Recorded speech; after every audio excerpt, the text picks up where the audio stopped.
Okay, rullar eða? My name is Atli Bollason, and it is a true honor to be invited to speak here in the Rask online lecture series. I am an artist, and one of the things that has been instrumental in my career has been work with the facade of Harpa Music Hall, this beautiful building here in Reykjavík, a 10-year-old building at this point. In a way, it was actually the first sort of interactive or electronic or even visual art piece that I had any hand in. Of course, the building is not mine, but I've done some work with the facade. The facade of this building is it's quite a beautiful sculpture in a way, with these geometrical glass tubes, and each tube is fitted with a LED light, and it's quite iconic, and I'm attracted to lights for one reason or another, and so it happened in this was in 2013, I believe. I was simply gazing at this building with a friend of mine. This was a summer's night, very beautiful evening, and the building was quite new, and we were observing the lights, and I had this thought, wouldn't it be interesting to do something new with these lights, to take over them in some way. And the first thought that came to my mind was Pong, this computer game, which some would argue is actually the first computer game ever made. It's a very simple game of table tennis, and I figured it would be something that would be easy to render with these lights. There's 714 lights, which make up a grid of roughly 77 by 13 pixels. So it's enough to display some simple graphics, and the gameplay of Pong is simple enough. I figured it should do. So then began my hunt to find someone who knew something about computers, who could help me make this happen. And I was very lucky that only a few months later I encountered an English programmer living in Iceland, Owen Hindley, and he was attracted to the idea. It was actually quite interesting that I had figured that like the first programmer that I would ever meet would fall head over heels with this idea and be willing to help me out. But this was not the case. Most people said this would be overly complex. Some would even say this could not be done. The little I knew from taking a Visual Basic course in 1996 was that, of course, this could be done. So Owen agreed with me. I met him at a party. The following day, we spoke again and decided to try and make this happen. So I contacted the CEO of Harpa, explained the rough idea to him, and we got to work. And what we came up with was basically we set up a Wi-Fi network on Arnarhóll, which is the grassy hill overlooking Harpa. And as soon as people joined the Wi-Fi network with their phones, they were redirected to a website which put them in a queue to play the game. And as soon as there were two people in the queue, one would be given the top paddle, the other would be given the bottom paddle, and the game would ensue. You would use the gyrometer of the mobile phone you would tilt the phone, and so that way you would move the paddle, and each game would run until 5 points, and then the game was over, and the queue would continue. Quite simple, but also in a way we found it was quite sophisticated. We were happy with how it turned out. And really, so we launched it on Menningarnótt Culture Night, which is this night in August, middle of August, and this video has some clips from that night. There we set up like a playing station, but then after Menningarnótt we ran it for like 10 days or something, and then it was just running freely. So anyone could show up at Arnarhóll and play.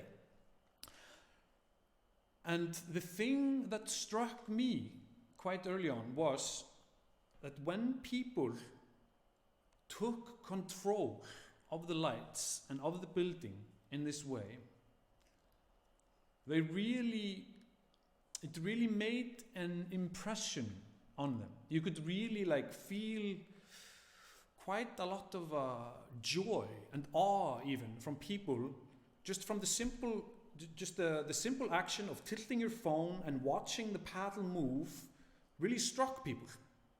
So on the best nights, there was quite a joyful atmosphere on Arnarhóll when people were challenging each other.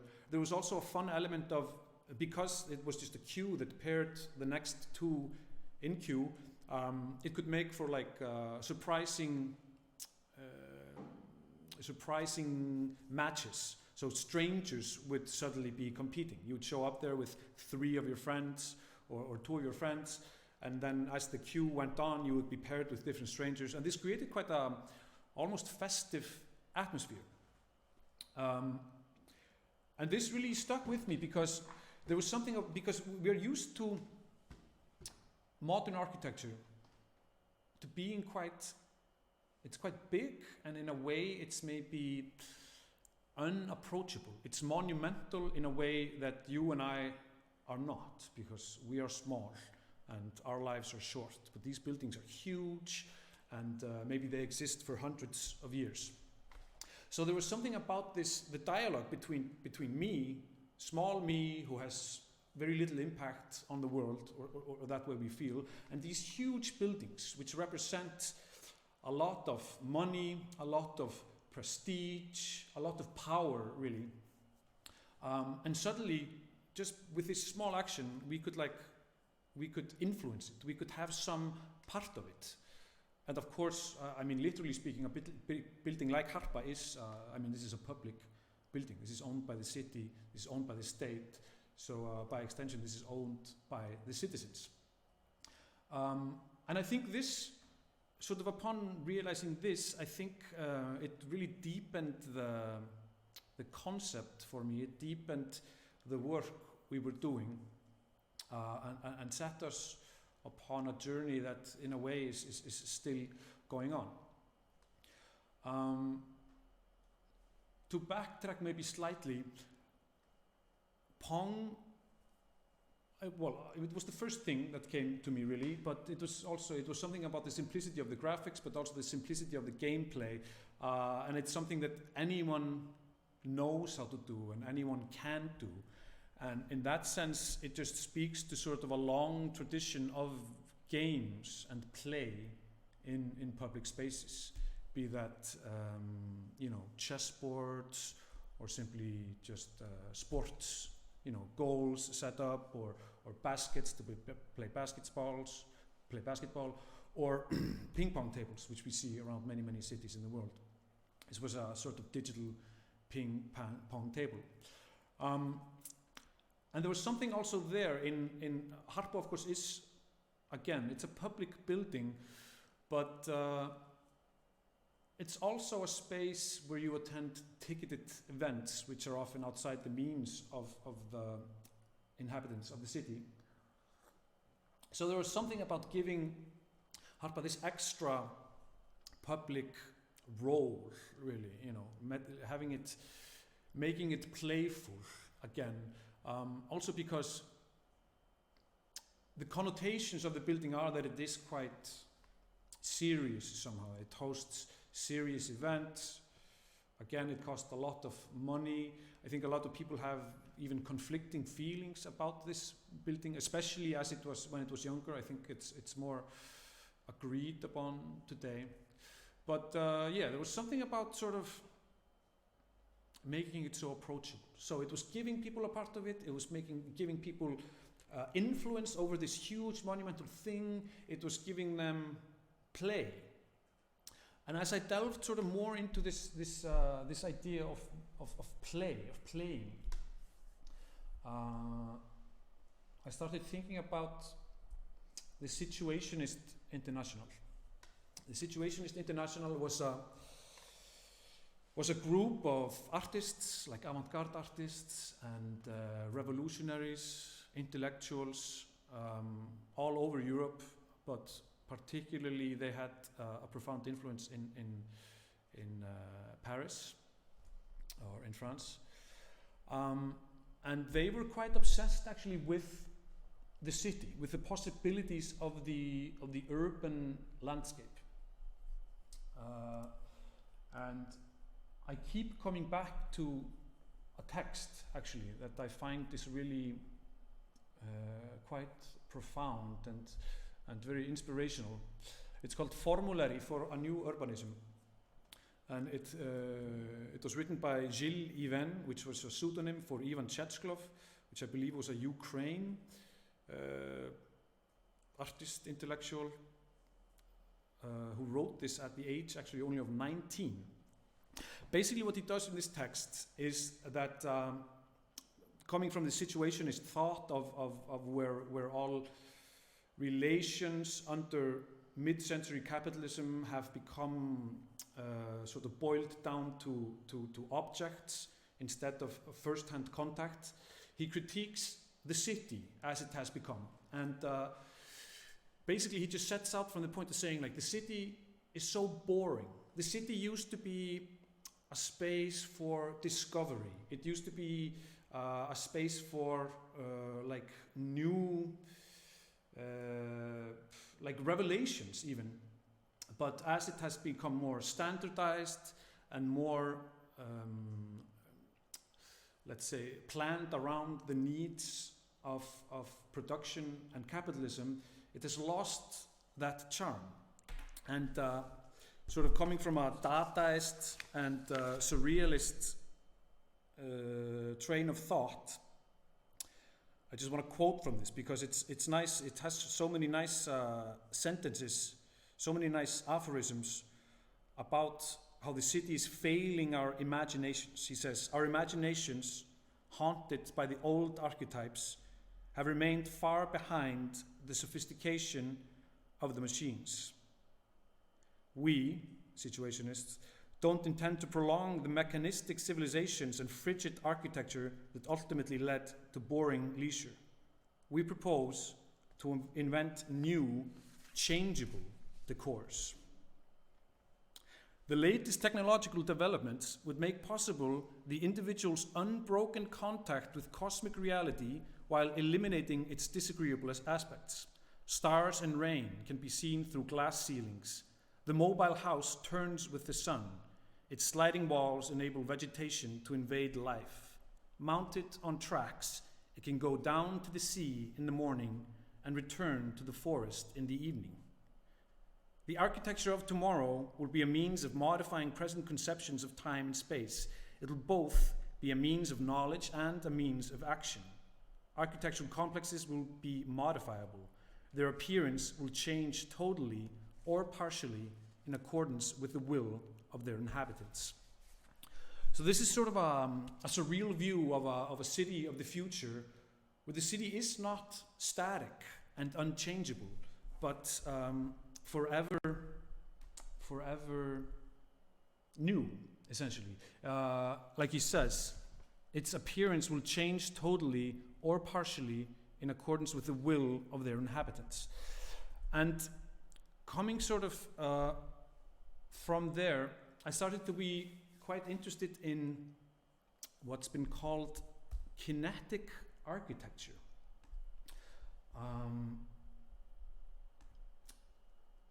For example, I started looking at buildings that change, that have no fixed appearance. For example, this building, which is covered with sort of this veil that moves with the wind. So we saw here a train pass, and we see this is the air that's sucked by the train, and it alters the appearance of the building. It makes the air visible in a way that it wasn't before. And this is a very simple concept. This is just what do you call this? A lining of some sort with just slightly movable metal parts. This is a very simple way of making the architecture not the same every day, but changeable. It's maybe not a house that goes down to the sea at day and back into land at night, but it's a step in that direction. And there's a lot of, with technological development, of course, there's been a whole new hoist of possibilities with this. I mean, we have so many buildings now that are screens. And of course, Harpa is just one example. It's the only example really we have here in Iceland. And we have much higher resolution screens in other parts of the world. So I started to sort of explore what have people been doing on other buildings. And of course, when I actually started researching this, one of the first things that I found out was people liked to play Pong on buildings like this. For 25 years they've been doing that. But you know, you have to start somewhere, I guess.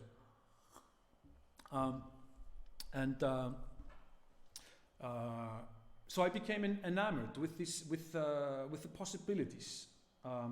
If you can make kinetic buildings like this, and then you have electronic technology that's getting more and more advanced, you know, every week essentially. You have cheaper components that can make up the whole facades of buildings. What else can you do? So I started looking at other interesting possibilities for me. And I had always been interested in, I guess, the intersection between music and visual art. Like, how can you apply one set of rules to the other and vice versa? What is the relation between the dynamics of music and visual dynamics? And so the second project that we made for Harpa, Owen Hindley and I, was the Harpa Light organ. This was essentially, I guess, an electronic sculpture that we set up in the foyer of the building, where anyone could come in and play this organ, which was laid out like a traditional keyboard, and it emanated sound, but it also emanated light, which was displayed on the facade of Harpa. So there was a software in there that analyzed the mode in which you were playing. This sort of set the color scheme, the pitch of the individual notes would set the position on the facade, and then your accent, so the velocity of your playing would impact the luminosity. There was two keyboards, a top and a bottom one.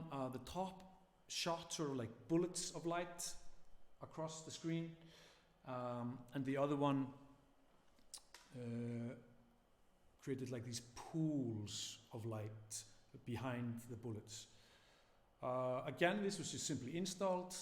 People could come and play.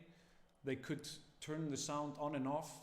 So you could either be thinking of like how does the harmony of what I'm doing relate to what I'm seeing, or you could turn the sound off and be just sort of learning how to play this according to its own rules, and not be disturbed by the sort of underlying framework of music.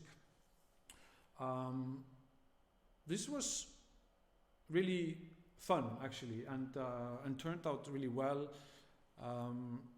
And I think even more than Pong, in a way, Pong was fun, but it had more the vibe maybe of a gimmick in a sense, whereas this sort of made me think that maybe maybe this could be like a true venue for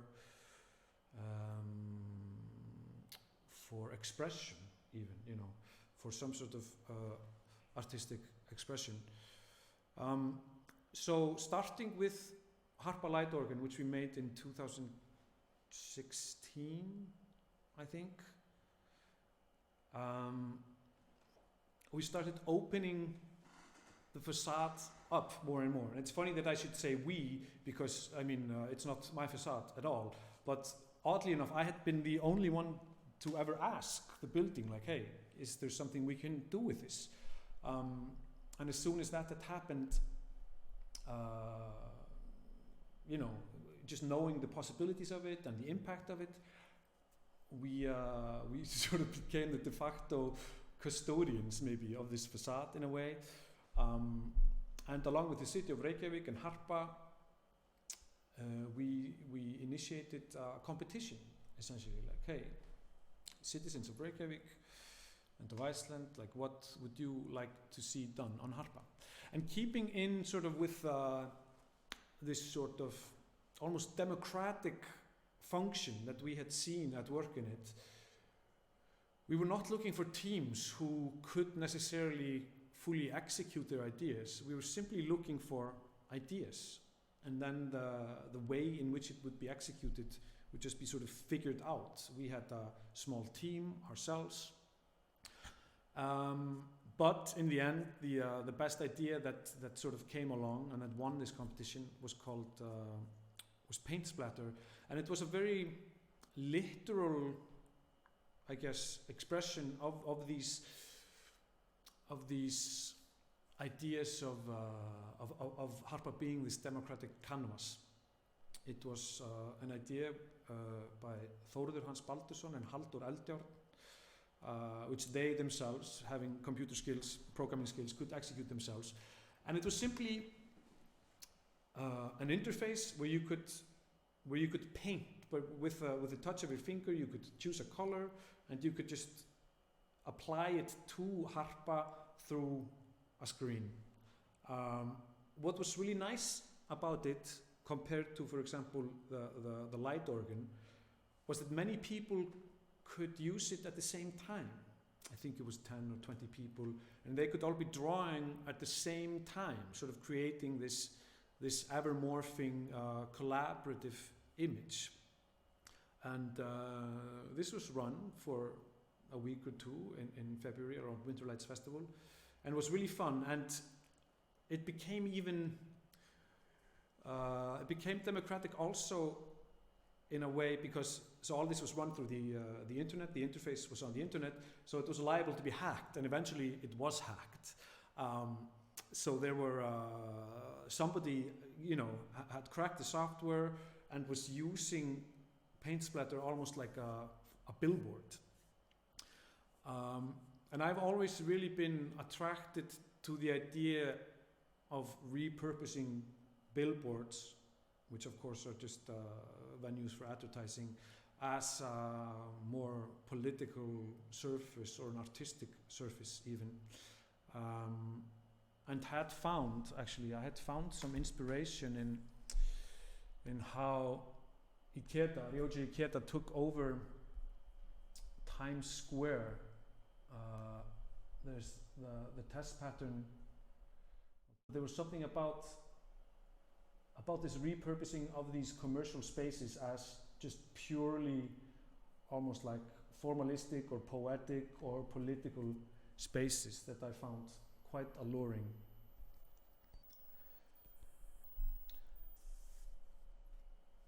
So this is Ikeda's takeover on Times Square.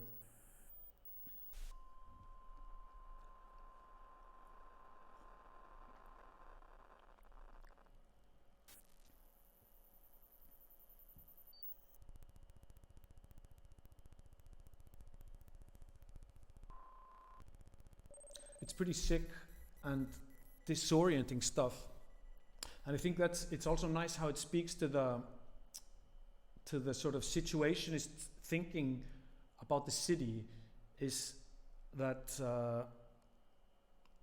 it should surprise you just by walking through the city and sort of refusing to follow the paths that are set out in the planning, the way that capital sort of guides you through the streets, you can find something surprising.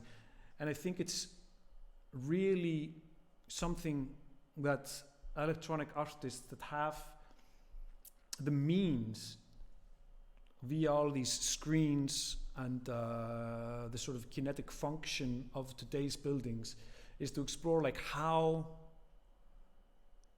can we override, they call it détournement, how can we override the sort of given functions of these buildings? How can we find a new purpose for them, which surprises and even maybe disorients us?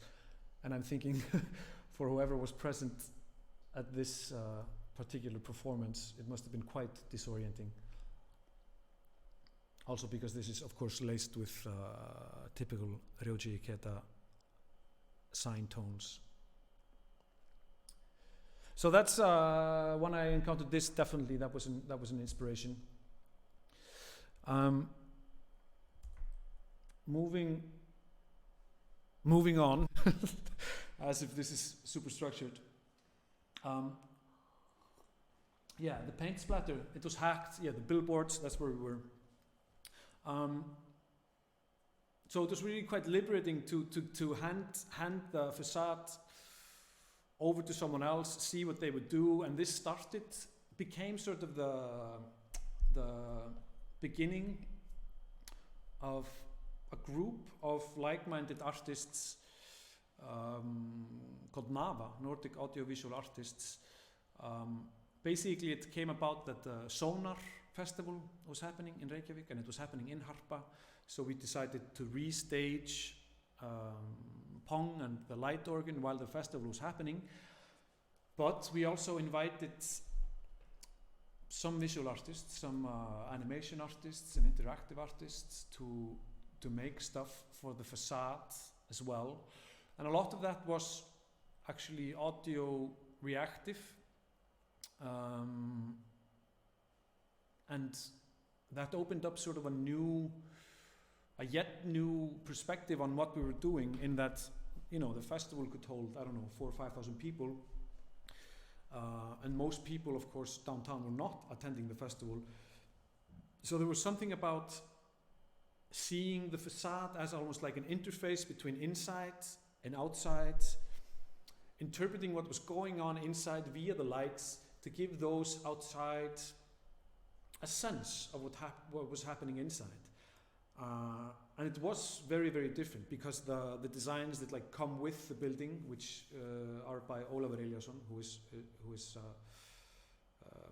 responsible really for the design of the facade, they're slow moving.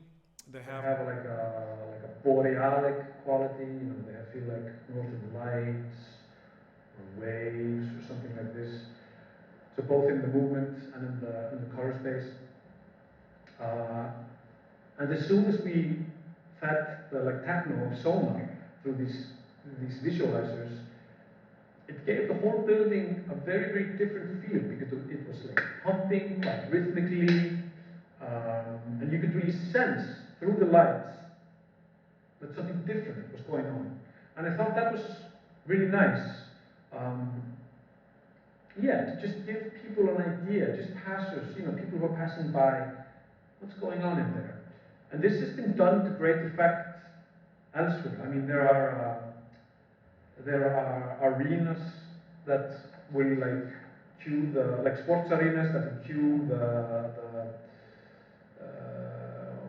score of the game, using lights.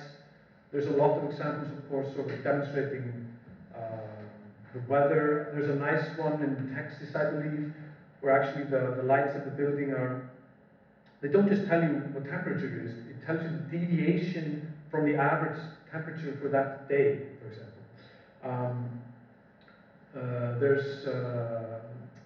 There's some, of course, this harkens back to just the scrolling, almost like the stock numbers, stock went up, as the stock went down, the sort of Wall Street, Times Square thing. But it's nice that when we have all this data, it's nice that it can be repurposed in this sort of creative manner and given to the people, just as almost like a means of information, or also like a means of seeing data as another type of weather, essentially. How are things different today than they were yesterday, in any field? And just having that influence the city, even in a subtle manner, I think is quite nice. And gives the city, again, this changeable, this ever-changeable vibe, that it's not completely static, but like us, depending on our mood, we feel different. Depending on whatever's going on in the world, the building can take on a different hue. So this is an idea that I too am quite attracted to. So anyway, we brought some animators on board, some interactive artists, and soon, almost annually, around this Sonar festival, we were doing something with the lights. And the group that took part in this grew from day to day, from year to year, actually. And by the end, we had sort of founded a small association, Nordic Audiovisual Artists now. And the biggest event probably that we did, especially in relation to Harpa, was called Tiny Massive. So the tiny was an allusion to the tiny resolution of the building, only 714 pixels, 77 by 13. And massive, of course, to the scale of the building, which is huge. I think it's 40 meters high, actually. And this was maybe the biggest manifestation of Harpa or a screen like this as a type of democratic canvas.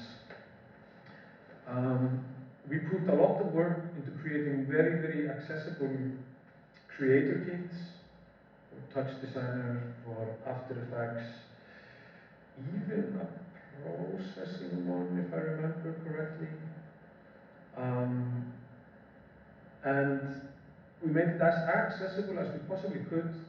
And then essentially we just, we had an open call. And like the criteria when we went through the open call was essentially like, if this works at all, and this, yeah, if this works at all, like, I mean, let's take it in. I think we discarded very, very few pieces. I think maybe it was mainly when people were sending in a bunch of stuff that we would pick from the pile.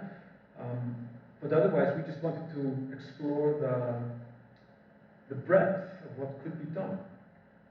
And it was a really great event, really, because again, just when people have been playing Pong in Arnarhól,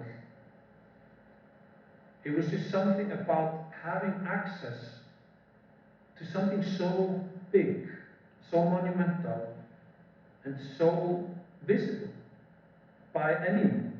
Because I think a lot of electronic artists often are used to like working in niches, in like quite small niches. So just the pure access to different people, I think, was really appealing to everyone who took part.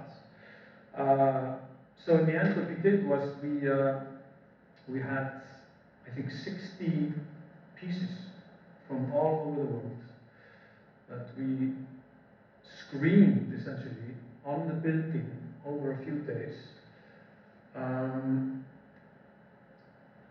And they spanned, I mean, we had games, some simple games that people could play. We had animations. We had more like interactive pieces. And what really surprised us and was nice was that a lot of people came over from all over the world. I think it was actually one guy who came from Brazil, just to see his work displayed on the facade. And there was no, I mean, there were no, we couldn't reimburse anyone, the budget was tiny. So it almost became like as soon as we discovered how many people were coming, we made it into almost like a mini, not conference, but like a workshop or like a meet and greet, and it was quite a communal feeling. It was really, it just played out as one long party, really. We parked a bus in front, it was in the middle of winter, and because it was so many pieces, we parked a bus in front of the building, so people could come in there. It was warm in there. We installed some like arcade controllers in the bus that could be used to play the games or some of the interactive pieces. And the view there was great. There was a sound system installed there, so people could just come and enjoy this programming. It really was like some sort of film festival in a way, where you could just enjoy piece after piece after piece after piece. Really nice vibe. And there was a concert that played out there. The visuals for the concert were being performed live on the building. So it became almost like I don't know, it became like a campfire in a way, this digital campfire where people could join and just sort of gaze into the fire. And I think ultimately that's quite nice because we're so, I mean, when we think of screens and we think of games and stuff like this, I think we see them often in quite a negative light. We see it as like this solitary space, you know, people alone in dark basements playing video games. And I think even though they're very widespread, this is I think like the general view of gaming. And there was something nice just about sort of rethinking games as something that's truly communal, and seeing the screen, seeing the screen not as something that separates us, but as something that brings us together.